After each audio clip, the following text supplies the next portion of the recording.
ಬಸವನ ಬೆಳಕೆ ಎಲ್ಲಾಡಿ ಬಂದೆ, ಭಾರತವೆಲ್ಲ ಸುತ್ತಾಡಿ ಬಂದೆ. ಬೆವರಿನ ಹನಿಯಲ್ಲಿ ಬೊಮ್ಮವ ತೋರಿಸಿ, ಕಾಯಕದಲ್ಲಿ ಕೈಲಾಸ ತೋರಿಸಿ, ವೃತ್ತಿಯ ಮುಖಕ್ಕೆ ಹೊಸ ಕಳೆ ಬರಿಸಿ, ಕುಸುಬಿನ ಕಿಳ್ಳೆಯ ಕಲಂಕ ಬಿಡಿಸಿ, ದುಡಿಮೆಯ ದೇವರ ದೇಗುಲದಲ್ಲಿ ನರ್ತಿಸಿ ಬಂದೆ, ಕೀರ್ತಿಸಿ ಬಂದೆ. ಬಸವನ ಬೆಳಕೆ ಎಲ್ಲಿಗೆ ಮುಂದೆ, ವಿಶ್ವವೆಲ್ಲವೂ ನನ್ನದೇ ಎಂದೆ. ಕರ್ನಾಟಕದ ಸಾಂಸ್ಕೃತಿಕ ನಾಯಕ ವಿಶ್ವಗುರು ಬಸವಣ್ಣನವರನ್ನ ಕನ್ನಡದ ಹೆಸರಾಂತ ಕವಿಗಳಾದಂತಹ ಸಿದ್ದಯ್ಯ ಪುರಾಣಿಕರವರು ಸ್ಮರಿಸಿರುವಂತಹ ಈ ಕವಿತೆಯನ್ನ ಸ್ತುತಿಸಿ, ಈ ದಿನ ಸಕ್ಕರೆ ನಾಡು ಮಂಡ್ಯದಲ್ಲಿ ಕೇಂದ್ರ ಭಾಗವಾದಂತಹ ಈ ಒಂದು ಶಿವಕುಮಾರ ಸ್ವಾಮೀಜಿ ಉದ್ಯಾನವನದಲ್ಲಿ ಜಗಜ್ಯೋತಿ ಬಸವೇಶ್ವರರ ಜಯಂತಿಯನ್ನ ಅನುಭವ ಮಂಟಪ ಸಾಂಸ್ಕೃತಿಕ ವೇದಿಕೆ ವತಿಯಿಂದ ಒಂದು ವಿಶೇಷವಾಗಿ ಆಯೋಜನೆ ಮಾಡಿರುವಂತದ್ದು ನಮಗೆಲ್ಲರಿಗೂ ಕೂಡ ಖುಷಿ ಕೊಡುವಂತಹ ವಿಚಾರ. ಯಾರು ಕೂಡ ಮೇಲಲ್ಲ, ಯಾರು ಕೂಡ ಕೀಳಲ್ಲ, ಎಲ್ಲರೂ ಕೂಡ ಸರಿ ಸಮಾನರು ಎಂಬುದನ್ನ ಈ ಒಂದು ವೇದಿಕೆಯ ಒಂದು ರಚನೆ ಮತ್ತು ಕುಳಿತಿರುವಂತಹ ಪರಿಯೇ ನಮಗೆ ಪರಿಚಯವನ್ನ ಮಾಡಿಕೊಡ್ತಾ ಇದೆ.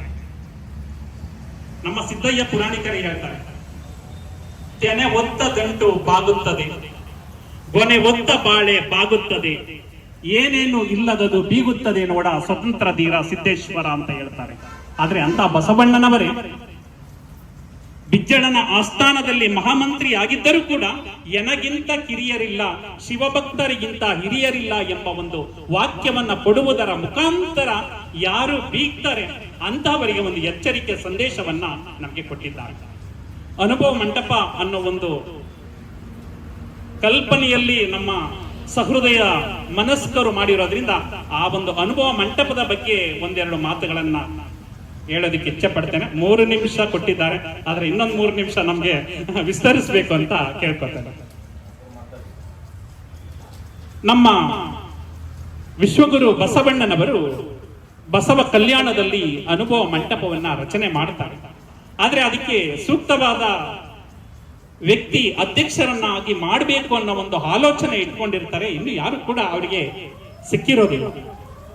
ನಮ್ಮ ಅಲ್ಲಮ ಪ್ರಭುದೇವರು ಶಿವಮೊಗ್ಗ ಜಿಲ್ಲೆಯ ಶಿಕಾರಿಪುರ ತಾಲೂಕಿನ ಬಳ್ಳಿಗಾವೆ, ಅಕ್ಕ ಮಹಾದೇವಿಯವರ ಜನ್ಮಸ್ಥಳ ಉಡುತಡಿ, ಅದರಿಂದ 3 ಕಿಲೋಮೀಟರ್ ಬಳ್ಳಿಗಾವೆ, ಅಲ್ಲಿಂದ ಒಂದು 4-5 ಕಿಲೋಮೀಟರ್ ಬಂದ್ರೆ ಸತ್ಯಕ್ಕನವರ ಜನ್ಮಸ್ಥಳ ಹಿರೇಜಂಬೂರು, ಒಂದು 3 ಸ್ಥಳಗಳು ಕೂಡ ಅಲ್ಲಿ ಒಂದೇ ಕಡೆ ಇದೆ.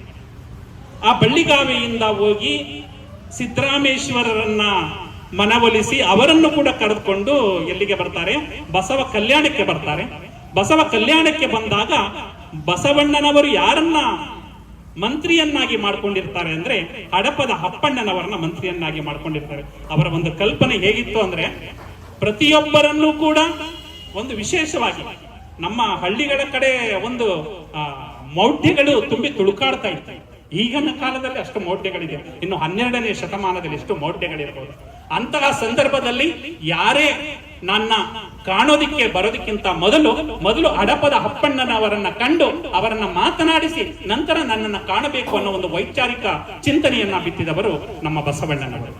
ಆಗ ಹಡಪದ ಅಪ್ಪಣ್ಣನವರು ಮತ್ತೆ ಚನ್ನ ಬಸವಣ್ಣನವರ ಕಾರಣದಿಂದ ಅಲ್ಲಮ ಪ್ರಭುಗಳನ್ನ ಪರಿಚಯ ಮಾಡ್ತಾರೆ. ಅಲ್ಲಮ ಪ್ರಭುಗಳು ಮಹಾಮನೆಯ ಮುಂದೆ, ಬಸವಣ್ಣನವರ ಮನೆ ಅರಿವಿನ ಮನೆ ಅಂತ ಕೂಡ ಕರಿತೇವೆ, ಆ ಅರಿವಿನ ಮನೆಯ ಮುಂದೆ ನಿಂತಿರ್ತಾರೆ. ಆಗ ಅವರನ್ನ ಪರಿಚಯ ಮಾಡಿದಾಗ ಆಗ ಬಸವಣ್ಣನವರ ಮತ್ತು ಅಲ್ಲಮ ಪ್ರಭುಗಳ ಒಂದು ಸಂಗಮ ಆಗುತ್ತೆ. ಸಂಗಮ ಆದಾಗ ಗೊತ್ತಾಗುತ್ತೆ ಅಲ್ಲಮ ಪ್ರಭುಗಳ ಜ್ಞಾನ. ಆಗ ಅವರನ್ನ ಅನುಭವ ಮಂಟಪದ ಅಧ್ಯಕ್ಷರನ್ನಾಗಿ ಮಾಡ್ತಾರೆ. ಅನುಭವ ಮಂಟಪದಲ್ಲಿ ಇದೇ ರೀತಿ ಈಗ ಬಸವ ಕಲ್ಯಾಣದಲ್ಲಿ 750 ಕೋಟಿ ರೂಪಾಯಿಯಲ್ಲಿ ಅನುಭವ ಮಂಟಪ ಆಗ್ತಾ ಇದೆ. 770 ಅಮರ ಗಣಗಳಿದ್ರು. 770 ಅಮರ ಗಣಗಳ ದ್ಯೋತಕವಾಗಿ ಒಂದೊಂದು ಕಂಬದಲ್ಲೂ ಕೂಡ ಒಬ್ಬೊಬ್ಬರ ಶರಣರ ಹೆಸರು, ಲಭ್ಯವಿರುವಂತಹ ವಚನ ಮತ್ತು ಅವರ ಪರಿಚಯವನ್ನ ಮಾಡ್ತಾ ಇದ್ದಾರೆ. ದಯಮಾಡಿ ಇನ್ನೊಂದು 6-7 ತಿಂಗಳಲ್ಲಿ ಅದು ಕಂಪ್ಲೀಟ್ ಆಗ್ಬೋದು. ಪ್ರತಿಯೊಬ್ಬರು ಕೂಡ ಹೋಗಿ ಬಸವ ಕಲ್ಯಾಣವನ್ನ ನೋಡಿ ಬಂದ್ರೆ ಎಲ್ಲಾ ಶರಣರ ಗವಿಗಳಿವೆ. ಮಡಿವಾಳ ಮಾಚಿ ದೇವರ ಒಂದು ಗವಿ ಇದೆ, ಅಲ್ಲಿ ಹಡಪದ ಅಪ್ಪಣ್ಣನವರ ಗವಿ ಇದೆ, ನುಲಿಯ ಚಂದಯ್ಯನವರ ಗವಿ ಇದೆ. ಹೀಗೆ ಎಲ್ಲಾ ಶರಣರ ಒಂದು ಗವಿಗಳು ಕೂಡ ಇದೆ. ಆ ಸ್ಥಳವನ್ನ ನೋಡಿದ್ರೆ ಒಂಥರ ರೋಮಾಂಚನ ಆಗುತ್ತೆ. ಅಂತಹ ಸಂದರ್ಭದಲ್ಲಿ 3 ಅಂಶಗಳನ್ನ ಇಟ್ಟು ಅಲ್ಲಿ ಚರ್ಚೆಯನ್ನ ಮಾಡ್ತಾ ಇದ್ರು. ಆ ಸಂದರ್ಭದಲ್ಲಿ ಬಹುದೇವತೋಪಾಸನೆ ತುಂಬಾ ಇರುತ್ತೆ.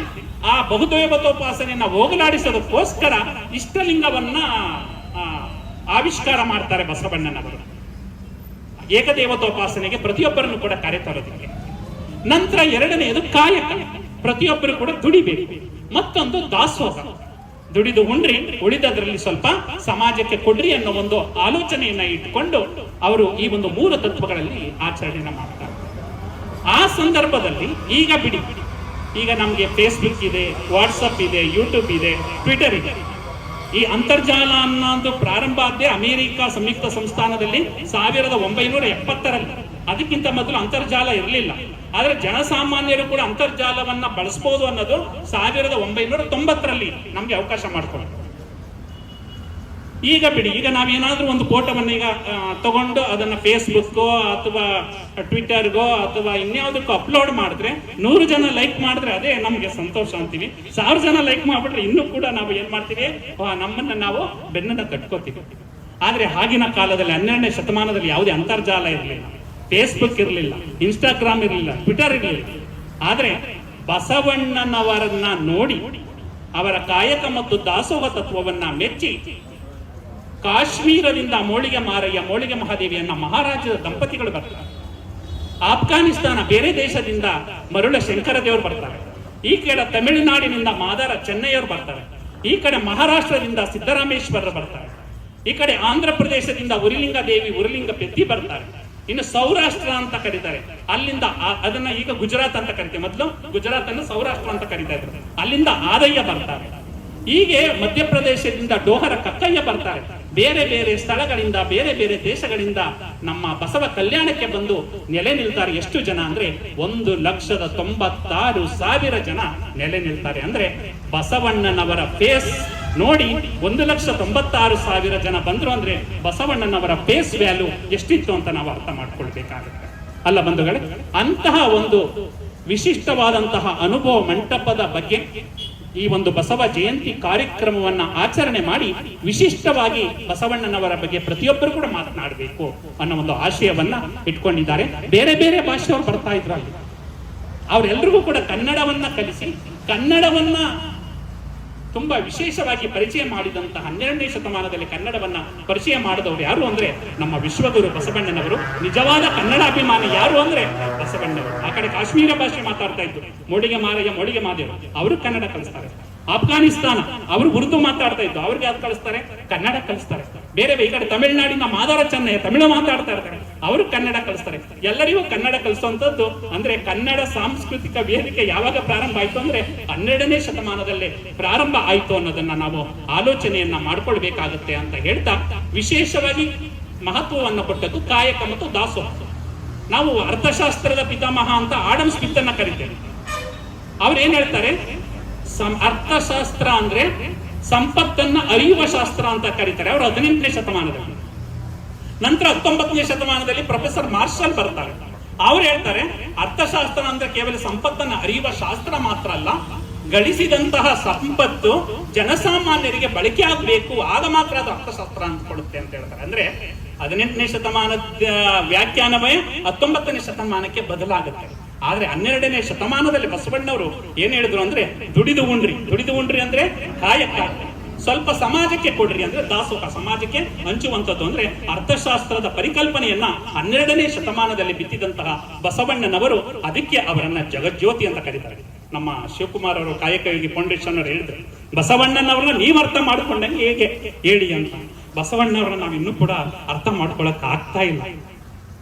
ಇವತ್ತು ಅರ್ಥ ಮಾಡಿಕೊಂಡು ನಾಳೆ ಅರ್ಥ ಮಾಡ್ಕೊಂಡಾಗ ಇನ್ನೊಂದು ವಿಭಿನ್ನವಾಗಿ ಕಾಣ್ತಾರೆ. ಅವರ ವ್ಯಕ್ತಿತ್ವವನ್ನೇ ವಿಶಿಷ್ಟವಾಗಿ ಕಾಣುವಂಥದ್ದು. ಅವ್ರು ಹೇಳ್ತಾರೆ, ಅಪ್ಪನು ನಮ್ಮ ಮಾದಾರ ಚೆನ್ನಯ್ಯ, ಬಪ್ಪನು ನಮ್ಮ ಡೋಹರ ಕಕ್ಕಯ್ಯ ಅಂತ ಹೇಳ್ತಾರೆ. ಅಂದ್ರೆ ಗೊತ್ತು ಎಲ್ರಿಗೂ ಬಸವಣ್ಣವ್ರು ಯಾರ ಮಗ, ಮಾದಾರಸ ಮತ್ತು ಮಾದಲಾಂಬಿಕೆಯವರ ಮಗ ಅಂತ ಗೊತ್ತು. ಆದ್ರೆ ಅಪ್ಪನು ನಮ್ಮ ಮಾದಾರ ಚೆನ್ನಯ್ಯ, ಬಪ್ಪನು ನಮ್ಮ ಡೋಹರ ಕಕ್ಕಯ್ಯ ಅಂತ ಯಾಕೆ ಹೇಳ್ತಾರೆ ಅಂದ್ರೆ, ಅವರು ಒಬ್ಬ ಮಂತ್ರಿಯಾಗಿದ್ರು ಕೂಡ ಮಂತ್ರಿಯಾದವನಿಗೆ ಎಷ್ಟು ಗೌರವವನ್ನ ಕೊಡ್ತಾ ಇದ್ದೀರೋ, ಮಾದಾರ ಚೆನ್ನಯ್ಯನ ಮಗನಿಗೂ ಕೂಡ ಅಷ್ಟೇ ಗೌರವವನ್ನು ಕೊಡಬೇಕು ಅನ್ನೋ ಕಲ್ಪನೆ ಅವರಿಗಿತ್ತು. ಅಂತಹ ಸಮಾನತೆಯ ಕಲ್ಪನೆಯನ್ನ ಬಿತ್ತಿದವರು ನಮ್ಮ ವಿಶ್ವಗುರು ಬಸವಣ್ಣನವರು. ಅಂತಹ ಒಂದು ಕಲ್ಪನೆ 12ನೇ ಶತಮಾನದಲ್ಲೇ ಒಂದು ಅಂಕುರ ಆಗಿದೆ. ಒಂದು ವಿಶಿಷ್ಟವಾಗಿ ನಮ್ಮ ಮಂಡ್ಯದ ನಾಡಿನಲ್ಲಿ ಈ ಒಂದು ಸಂಪ್ರದಾಯಕ್ಕೆ ಅಲ್ವಾ, ನಮಗೆ ಎಷ್ಟು ಜನ ಬರ್ತಾರೆ ಅನ್ನೋದು ಮುಖ್ಯ ಅಲ್ಲ, ಬಂದಂತಹ ಜನರು ಸಹೃದಯರಾಗಿ ಒಂದು ವಿಶಿಷ್ಟವಾದಂತಹ ಬಸವಣ್ಣನವರ ತತ್ವಗಳನ್ನ ಬಸವಣ್ಣನವರ ವಿಚಾರಗಳನ್ನ ಜೀವನದಲ್ಲಿ ಅಳವಡಿಸಿಕೊಂಡು ಆ ಒಂದು ಸಮಾಜವನ್ನ ಒಂದು ವಿಶಿಷ್ಟವಾದಂತಹ ಸಮಾಜವಾಗಿ ನಿರ್ಮಾಣ ಮಾಡುವ ನಿಟ್ಟಿನಲ್ಲಿ ಇವತ್ತು ನಮ್ಮ ಶಿವಕುಮಾರ ಸ್ವಾಮೀಜಿ ಅವರ ಪಾರ್ಕ್ ಒಂದು ವಿಶಿಷ್ಟವಾಗಿದೆ. ಅದನ್ನು ನೋಡಿದ್ರೆ ಮಂಡ್ಯದ ನಾಡಿನಲ್ಲಿ ಇಂತಹ ಒಂದು ಬಿರು ಬಿಸಿಲಿನಲ್ಲೂ ಕೂಡ ಆ ಕಂಗೊಳಿಸ್ತಾ ಇದೆ ಹಸಿರು ವನ ಅಂದ್ರೆ ಅವರ ಒಂದು ಶ್ರಮವನ್ನ ನಾವು ಅರ್ಥ ಮಾಡ್ಕೊಳ್ಬೇಕಾಗಿತ್ತು. ನಾನು ಒಂದು ಸಲ ಸ್ವಾಮೀಜಿಗಳ ಬಗ್ಗೆ ಒಂದು ಪುಸ್ತಕವನ್ನ ಬಿಡುಗಡೆ ಮಾಡೋದಕ್ಕೆ ಸಿದ್ಧಗಂಗೆಗೆ ಹೋದ. ಅವರು ನಾವೆಲ್ಲ ಸೇರಿ ಸಂಪಾದನೆಯನ್ನ ಮಾಡಿದ್ದು. ಆಗ ಬೆನ್ನುಡಿಯನ್ನ ನನಗೆ ಬರೋದಕ್ಕೆ ಹೇಳಿದ್ರು. ಆಗ ನಾನು ಅದರ ಬೆನ್ನುಡಿಯಲ್ಲಿ ಬರೆದಿದ್ದೆ, ಎಲ್ಲರ ಹೃದಯ ಲಬ್ಡಬ್ ಅಂತ ಬಡಿದ್ರೆ ನಮ್ಮ ಶಿವಕುಮಾರ್ ಅವರ ಹೃದಯ ಶಿವಕುಮಾರ ಸ್ವಾಮೀಜಿ ಅಂತ ಬಡಿಯುತ್ತೆ ಅಂತ ನಾನು ಆ ಒಂದು ಬೆನ್ನುಡಿಯಲ್ಲಿ ಬರೆದಿದ್ದೆ. ಅಂತ ಶಿವಕುಮಾರ ಸ್ವಾಮೀಜಿಗಳ ಹೆಸರನ್ನ ಹೇಳ್ಕೊಂಡಿರಾಗ ಅವರು ಈ ಒಂದು ಹಸಿರಿನಲ್ಲೆಲ್ಲ ಉಸಿರಾಗಿದ್ದಾರೆ ಅಂತ ನಾನಾದ್ರೂ ಭಾವಿಸ್ತಾ ಇವತ್ತು ಒಂದು ವಿಶಿಷ್ಟವಾದ ಕಾರ್ಯಕ್ರಮ. ಕಾಯಕ ಅಂದ್ರೆ ಅದು ಯಾವುದೇ ಆಗಲಿ, ಆ ಪರಶಿವ ಬಂದರೂ ಕೂಡ ಅವನನ್ನ ಗಮನಕ್ಕೆ ತಗೊಳ್ಬಾರ್ದು. ಅಟ್ಟೆಯ ಚುಚ್ಚುವ ಉಳಿಯ ಮನೆಯಲ್ಲಿ ಪ್ರತ್ಯಕ್ಷವಾದ ಪರಮೇಶ್ವರನ ಕಂಡು ಇತ್ತಲೇ ಕೈಯ ಕಾಯದ ತಿತ್ತಿಯ ಒತ್ತಾಡುವನ ಮುಂದೆ ಪಾದರಕ್ಷ ಹೊಲಿತಾ ಇರ್ಬೇಕಾದ್ರೆ ಆ ಉಳಿಯ ಮನೆಯಲ್ಲಿ ಪ್ರತ್ಯಕ್ಷನಾಗ್ಬಿಡ್ತಾನಂತೆ ಪರಮೇಶ್ವರ. ಇತ್ತಲೇ ಕೈಯ ಕಾಯದ ತಿಥಿಯ ಒತ್ತಾಡುವ, ನಾನು ಕಾಯಕ ಮಾಡ್ತಾ ಇದ್ದೀನಿ, ನಾನು ಕಾಯಕದಲ್ಲೇ ದೇವರನ್ನ ಕಾಣೋದು, ನಿನ್ನ ಅವಶ್ಯಕತೆ ಇಲ್ಲ, ಪರಶಿವ ಬಂದಿದ್ದಾನೆ ಉಳಿಯ ಮನೆಯಲ್ಲಿ, ನಿನ್ನ ಭಕ್ತರ ಟಾವಿನಲ್ಲಿಗೆ ಹೋಗಿ ಮುಕ್ತಿಯ ಮಾಡು ಅಂತ ಹೇಳ್ತಾನೆ. ನೀನು ಭಕ್ತರು ಅಲ್ಲಿ ತುಂಬಾ ಕಾಯ್ತಾ ಇದ್ದಾರೆ, ಹೋಗು ರಜತ ಬೆಟ್ಟಕ್ಕೆ ಹೋಗಿ ನಿನ್ನ ಭಕ್ತರ ಮುಕ್ತಿಯ ಮಾಡು. ರಜತ ಬೆಟ್ಟದಲ್ಲಿ ಪರಮೇಶ್ವರ ವಾಸ್ತಾನೆ ಅಂತ ಹೇಳ್ತಾರಲ್ಲ ಶಿವ, ಅಲ್ಲಿಗೆ ಹೋಗಿ ನಿನ್ನ ಮುಕ್ತರ ಮುಕ್ತಿಯ ಮಾಡು, ಕಾಮ ಧೂಮ ಧೂಳೇಶ್ವರನ ಕರುಣದಿಂದ ನೀನೇ ಬದುಕು ಅಂತ ಹೇಳ್ತಾರೆ. ಅಂತಹ ಒಂದು ಕಲ್ಪನೆ ಯಾರಿಗೆ ಬಂದಿದೆ? ಶರಣರು. ನಾವೇನಾದ್ರು ಶಿವ ಪ್ರತ್ಯಕ್ಷ ಆಗ್ಬಿಡ್ತಾನೆ ಅಂದ್ರೆ ನಾವು ಏನು ಯಾವುದೇ ಕೆಲಸವನ್ನ ಮಾಡದೆ ಅಲ್ಲೇ ಕುಳಿತುಕೊಂಡ್ಬಿಡ್ತೀವಿ, ತಪಸ್ಸು ಮಾಡ್ತಾ ಧ್ಯಾನ ಮಾಡ್ತಾ. ಆದ್ರೆ ಪರಮೇಶ್ವರೇ ಪ್ರತ್ಯಕ್ಷ ಆಗಿದ್ರು ಕೂಡ ನಾನು ಕಾಯಕ ಮಾಡ್ತಾ ಇದ್ದೀನಿ, ನನ್ನ ಕಾಯಕ್ಕೆ ನೀನು ಅಡ್ಡಿಯಾಗಬೇಡ, ಹೋಗು ನಿನ್ನ ಭಕ್ತರಿಗೆ ಮುಕ್ತಿಯ ಮಾಡು ಅಂತ ಹೇಳುವಂತಹ ಒಂದು ಎದೆಗಾರಿಕೆ ಇದೆಲ್ಲ, ಆ ಎದೆಗಾರಿಕೆ ಶರಣರಿಗೆ ಮಾತ್ರ ಬರುವಂತದ್ದು ಅಂತ ಹೇಳ್ತಾ ಇವತ್ತು ನಮ್ಮ ಕಾಯಕ ಯೋಗಿ ಫೌಂಡೇಶನ್ ಅವರು ಮತ್ತು ಎಲ್ಲ ನಮ್ಮ ಸಂದೇಶ ಅವರು ಮತ್ತು ಎಲ್ಲ ಸಮಾನ ಮನಸ್ಕರು ಸೇರಿ ಈ ಒಂದು ಅನುಭವ ಮಂಟಪ ಸಾಂಸ್ಕೃತಿಕ ವೇದಿಕೆಯನ್ನ ಒಂದು ವಿಶಿಷ್ಟವಾಗಿ ವಿನೂತನವಾಗಿ ಒಂದು ತಯಾರು ಮಾಡಿದ್ದಾರೆ. ನಿಮ್ಮ ಮಾತನ್ನು ಕೂಡ ಕೇಳಬೇಕು, ಯಾಕಂದ್ರೆ ನನ್ನ ಮಾತನ್ನು ಕೇಳ್ತಾನೆ ಇರ್ತೀರ.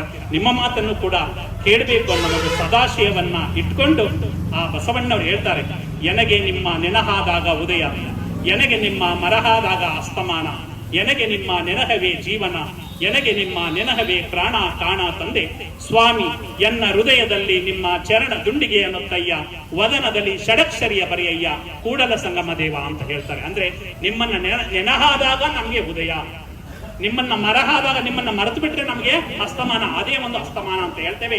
ನಿಮ್ಮನ್ನ ನೆನೆಯುವಂತಹ ಒಂದು ಕೆಲಸವನ್ನ ಇವತ್ತು ಅನುಭವ ಮಂಟಪದ ವೇದಿಕೆಯವರು ಇಲ್ಲಿ ಮಾಡಿದ್ದಾರೆ ಅಂತ ಹೇಳ್ತಾ ಒಂದು ವಿಶಿಷ್ಟವಾದಂತಹ ಒಂದು ಸಂಸ್ಕೃತಿಯನ್ನ, ವಿಶಿಷ್ಟವಾದ ಒಂದು ವಿಚಾರವನ್ನ ಅನುಭವ ಮಂಟಪದ ಮುಖಾಂತರ ಒಂದೊಂದು ವಿಚಾರವನ್ನ ಶರಣರ ನೆನೆನೆದು ಶರಣನಾದನಯ್ಯ ಅಂತ ಸಿದ್ದರಾಮೇಶ್ವರ್ ಹೇಳ್ತಾರೆ. ಅಂದ್ರೆ ಶರಣರನ್ನ ಯಾರು ನೆನಿತಾರೋ ಆ ನೆನೆದು ಶರಣರಾಗ್ತಾರೆ ಅಂತ ಹೇಳ್ತಾರೆ.